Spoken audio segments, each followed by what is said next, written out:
मैं अपनी ओर से आप सबका तहे दिल से स्वागत करता हूँ, हार्दिक अभिनंदन करता हूँ।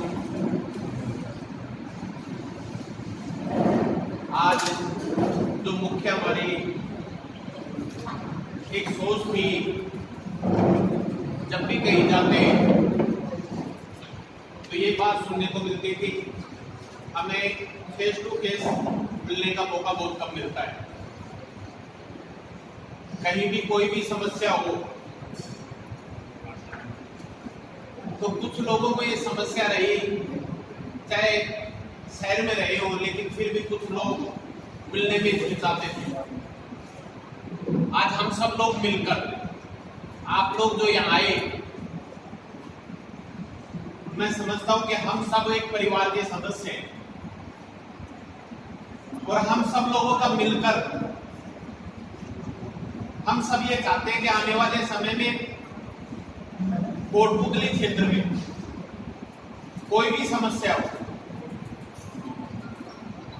किसी भी प्रकार की, तो हम सब उस समस्या को अगर आप मेरे तक पहुंचाएंगे तो मैं आपको विश्वास दिलाता हूं कि उसके समाधान के लिए मैं जितनी मेरे से हो सकेगी पूरी कोशिश करूंगा और वो काम करवाने की कोशिश करूंगा, ताकि आप लोगों को कोई असुविधा ना हो। कुछ लोगों ने पिछले समय, आज हम जो लोग यहाँ इकट्ठे हुए, सब मुख्य कारण ये था कि कुछ लोगों ने पिछले समय में एक ऐसा माहौल तैयार किया, कहा कि ये तो सिर्फ एक समाज विशेष का काम करता है। युवा साथियों,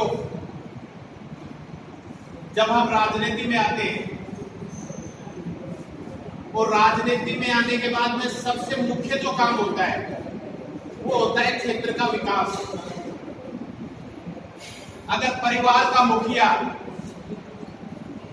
परिवार के सदस्यों के अंदर अगर भेदभाव करने की कोशिश करेगा तो वो परिवार कभी नहीं चल सकता। उसी प्रकार राजनेता कोई भी हो, अगर वो समाज विशेष की बात करेगा तो फिर क्षेत्र के विकास की बात नहीं हो सकती, क्षेत्र को आगे बढ़ाने की बात नहीं हो सकती।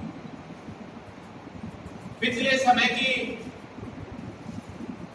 और आज मैं आप लोगों को कुछ बातें आप लोगों के बीच शेयर करना चाहूंगा।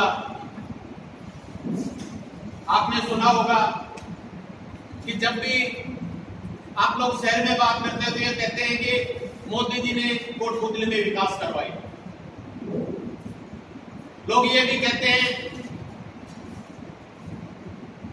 कि भाई उसने वो कार्य किए, लेकिन मैं ये कहना चाहता हूं कि हमारे यहाँ राजस्थान के अंदर 1954 के अंदर पहली बार विधानसभा का गठन हुआ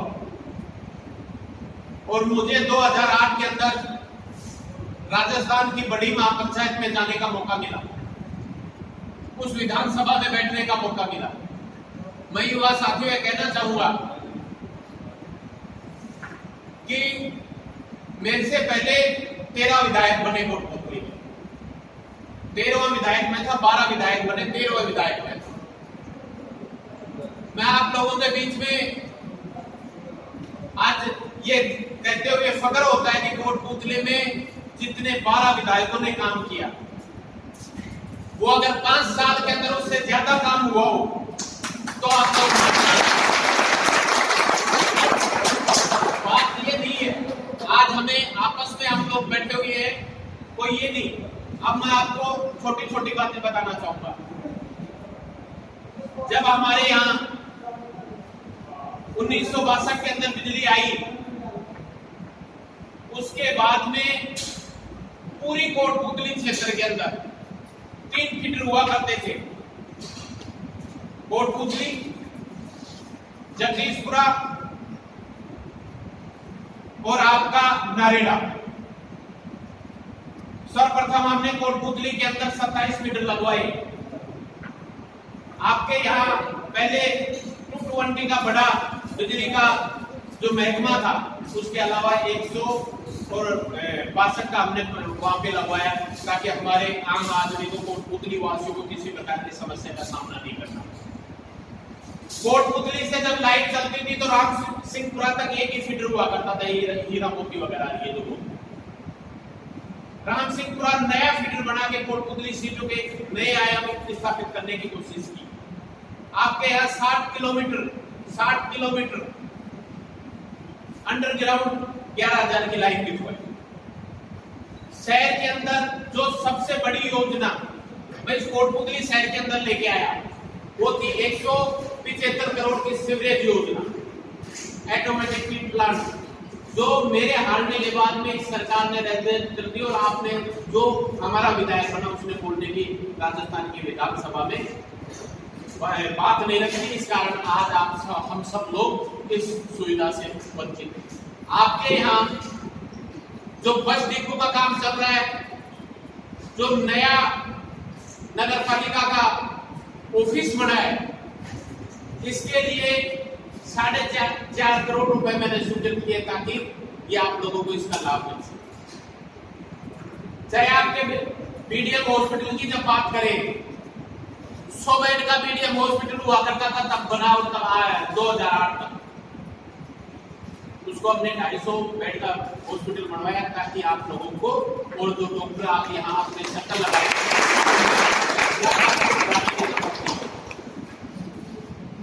हमने ब्लड बैंक के लिए आप लोग सोच सकते हो कि राजस्थान में 2008 और 2013 तक एक ब्लड बैंक खुला और वो आपके कोटपुतली में खुला।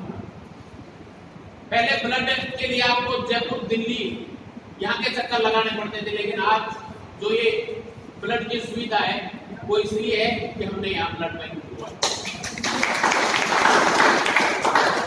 पहले मेरे जब मैं बना तब यहाँ मात्र 18 डॉक्टर हुआ करते थे, 18 डॉक्टर। और जब मैंने हॉस्पिटल की बेड से बढ़वाए उसके बाद में मेरे टाइम में आज कितने मुझे नहीं पता, लेकिन उस टाइम में 57 डॉक्टर थे जो जैसे स्किन विशेषज्ञ ऐसे बहुत अच्छे डॉक्टर। उससे पहले हमारे जब बच्चे अगर नवजात शिशु जन्म लेता है तो उसको सबसे पहले लोग प्राइवेट हॉस्पिटल में लेकर जाते हैं। उसके लिए भी मैंने कोटपुतली बीडीएम में जो प्राइवेट हॉस्पिटल में जो सुविधाएं दी है वो सुविधाएं आपकी सरकारी हॉस्पिटल में रखी, ताकि किसी प्रकार की अगर हमारे क्षेत्र का कोई भी गरीब किसान हो, मजदूर हो, उसको कहीं बाहर जाने की आवश्यकता नहीं पड़े। आज भी वो सुविधा था। मेरे से पहले जब कभी लाइट जाया करती थी तो हॉस्पिटल की हालत ये हुआ करती थी कि मरीज उठ के बाहर आ जाया करते थे, लेकिन 2 बड़े जनरेटर लगवाए, जो ऑटोमेटिक लाइट चली भी गई तो हॉस्पिटल में कभी मालूम नहीं पड़ेगा 2008 बाद में कि बीडीएम हॉस्पिटल में कभी लाइट गई या नहीं। बीडीएम हॉस्पिटल के लिए मैंने स्पेशल अलग फीडर बनवाकर और डायरेक्ट अपने यहाँ पुतली से और आपके हॉस्पिटल तक अलग से फीडर बनवाया ताकि किसी प्रकार की असुविधा हमारे कोटपुतली के नागरिकों को नहीं हो। 1100 किलोमीटर के रोड इस कोटपुतली क्षेत्र में दिए, 53 स्कूल प्रोन्नत करवाए। अगर विकास की बात करें और खुला मंच मिले तो साथियों आप लोग कह सकते हो कि आप जिस परिवार के सदस्य हो उस परिवार के व्यक्ति ने इस कोटपुतली में अगर विकास के नाम पर जो काम करवाए, अगर 60 साल के इतिहास में उससे ज्यादा किसी ने करवा कर दिखाए तो कोटपुतली की राजनीति में कभी नहीं आएंगे।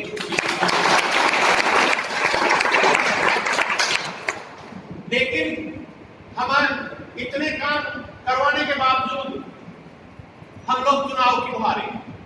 उसका मुख्य कारण क्या रहा? चुनाव हारे उसके बाद में मैंने आसपास में लोगों से चर्चा की, कारण क्या रहा? तो सबसे बड़ी बात यही मिली कि लोग कहते थे कि कोटपुतली में गुंडागर्दी। मैंने भी माना हो सकता है कुछ कमियां रही होंगी, लेकिन मैं बताना चाहूंगा आपको, आप सब लोग पढ़े हुए हो, पढ़े लिखे लोग हो। 2008 और 2013 5 साल का कार्यकाल, 2014 और 2015 सिर्फ 1 साल का कार्य। तो जितने चोरी, डकैती, फायरिंग, लूटपाट के मुकदमे 1 साल में हुए वो 5 साल में नहीं हुए, लेकिन फिर भी कोटपुतली में आज भी आप लोगों को पता है या नहीं कि आप आरटीआई के तहत थाने से सूचना निकलवा सकते हैं कि 5 में 8 से और 13 में कितने हुए और 14 से 15 में जब 16 और 17 और 18 बाकी। आप लोग सोच सकते हो किस प्रकार से क्राइम बढ़ा है। हमने अपने क्षेत्र में, अगर उस टाइम में गुंडागर्दी, लोग कहते हैं गुंडागर्दी बढ़ी, अगर ऐसा सोच मेरी होती तो मैं कहना चाहता हूं आपको युवा साथियों, चाहे पनियाला थाना हो, छतरपुर चौकी हो, सरुण चौकी हो, रघुनाथपुरा चौकी हो, केसवाना चौकी हो, ये सब मेरे कार्यकाल में हुए, क्योंकि हम चाहते थे कि आम आदमी सुरक्षित रह सके, जब भी वो न्याय की बात करे उसको तुरंत न्याय मिले।